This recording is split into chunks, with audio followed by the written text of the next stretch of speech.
மீண்டும் ஒரு புதிய தகவலுடன் ஆதனியர்களுக்காக நான் உங்கள் பத்மாவதி. இன்னைக்கு நாம பார்க்க போற ஒரு சூப்பரான டாபிக் என்ன அப்படின்னு பார்த்தீங்கன்னா ட்ரக்கிங்.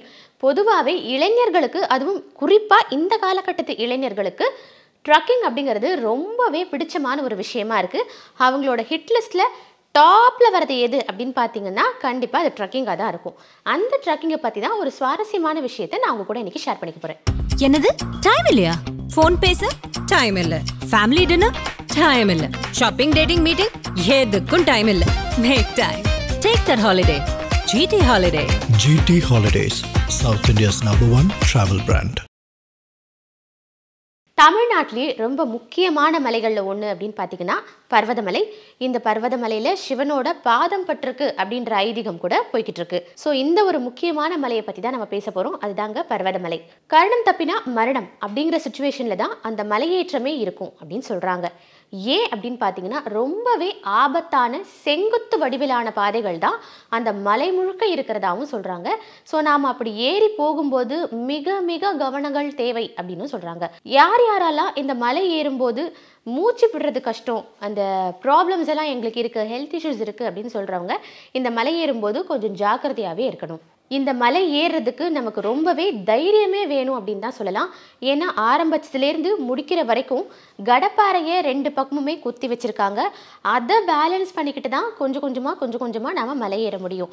செங்குத்தான பாதை அப்படிங்கிறதுனால ரொம்பவே கவனம் தேவை. இந்த மலைக்கு போகிறதுக்கு 2 வழிகள் உண்டு. ஒன்று மகாதேவ மங்கலம், இன்னொன்று கடலாடி. இந்த 2 வழியாக தான் இந்த மலைக்கு நம்மளால் போக முடியும். ஃபஸ்ட்டு கொஞ்சம் தூரம் படிக்கட்டுகள் ஏறியே போகலாம். அடுத்து கொஞ்சம் தூரம் கம்பியை பிடிச்சிக்கிட்டு தான் ஏறுற மாதிரி இருக்கும். அதுக்கு அப்புறமா கடப்பாறையை பிடிச்சிக்கிட்டு ஏறுற மாதிரி இருக்கும். ஏன்னா வழிகள் போக போக போக உங்களுக்கு ரொம்பவே செங்குத்தாக ஆரம்பிச்சிடும். கடைசியாக ஆகாய பாதை. இந்த எல்லா பாதைகளையும் கடந்து நாம் அந்த சிவனை தரிசிக்க உள்ளே போகும்போது நமக்கு முக்கியமான ஒரு விஷயம் நாம் அங்கே செஞ்சுக்கலாம். என்ன அப்படின்னு பார்த்தீங்கன்னா அந்த சிவனுக்கு நாமளே நம்ம கையாலேயே அபிஷேகம் பண்ணலாம். அந்த ஒரு இனிமையான தருணத்துக்காகவே இந்த மலையை நாம் எவ்வளவு கஷ்டப்பட்டாலும் ஏறி போகலாம் அப்படின்னு நினச்சி பக்தர்கள் ஒவ்வொரு பிரதோஷம் அன்னைக்கும் ஒவ்வொரு பௌர்ணமி அன்னைக்கும் நிரம்பி வழிஞ்சுக்கிட்டே இருக்காங்கன்னு சொல்லலாம். சோழர்கள் காலகட்டத்தில் இந்த மலையை சுற்றி ஒரு பெரிய நகரமே இருந்தது அப்படின்னு சொல்லப்படுது. முடிஞ்சா என் மேலே ஏறி போங்கயா அப்படின்னு சொல்கிற மாதிரி அந்த மலை நம்மளை பார்த்து மிரள வைக்கும் ஒரு தோற்றத்தை கொடுக்கும் அப்படின்னா பார்த்துக்கோங்களேன்.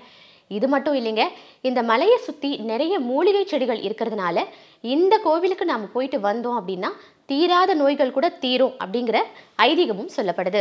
அரசு தரப்பிலிருந்து இந்த 2025 ஜனவரி மாதத்திலிருந்து ஒவ்வொரு தனி நபருக்கும், அதாவது சுற்று வட்டாரத்தில் இல்லாமல் லோக்கல் பீப்புள்ஸ்ன்னு நாம் சொல்கிற சுற்று வட்டாரத்தில் இல்லாத மக்களுக்கு, வெளியூர்லேருந்து வர மக்களுக்கு ஒரு நபருக்கு 10 ரூபாய் கட்டணம் வசூலிக்கப்படுது. இந்த மலையை சுற்றி இருக்கிற கிராம மக்களை தவிர வெளியூர்லேருந்து வந்து போகிற மக்களுக்கு தனிநபர் ஒருவருக்கு 10 ரூபாய் கட்டணம் வசூலிக்கப்படும்னு கவர்மெண்ட் தரப்பிலிருந்து சொல்லியிருக்காங்க. அதுவும் இந்த 2025 ஜனவரி மாதம் முதல் அமலுக்கு வந்துருச்சு. உங்களுக்கு பர்வதமலை பற்றி என்னென்னலாம் தெரியும், இன்னும் சுவாரஸ்யமான விஷயங்கள் உங்களுக்கு இன்னும் நிறைய தெரியும் அப்படின்னா எல்லாத்தையுமே கமெண்ட் பாக்ஸில் கீழே சொல்லுங்க. இதே மாதிரி இன்னொரு புதிய தகவலோட உங்களை மீண்டும் வந்து சந்திக்கிறேன். வணக்கம்.